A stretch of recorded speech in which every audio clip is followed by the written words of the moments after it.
Okay, this movie is a demonstration of the infrared tracking system on the locomotive.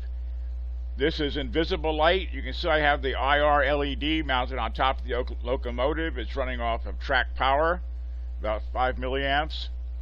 Right now the vertical position is 148, and the horizontal position is 2780 or something, or close to that.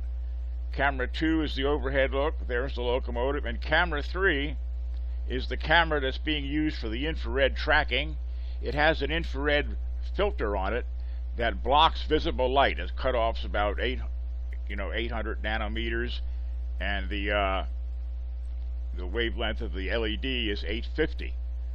So anything shorter than 850 and 800 in visible light you don't see. That's why it's black, except for the IR LED right there.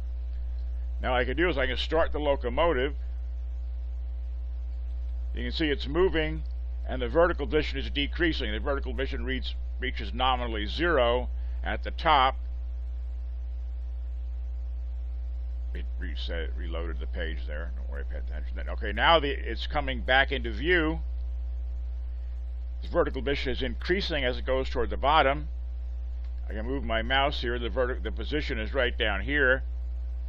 Okay, when it goes off the bottom, it'll reach the vertical limit, which is about 550, and the horizontal at the point it goes off is 211. So these numbers could be used to set up stuff which you'd want to switch when the locomotive is down on the bottom. Right now I don't have it mounted up high enough yet to get the whole track so it goes off at the top and bottom, but that's good enough even as it is for most purposes. Once again, it's going around the track, going around the top again, excuse me. Vertical is really low. It went off, it stopped updating. When it comes back on, it becomes visible again. It started updating. Notice the lower horizontal. Horizontal decreasing as it goes toward the left side of the screen, and vertical is now increasing as it goes toward the bottom.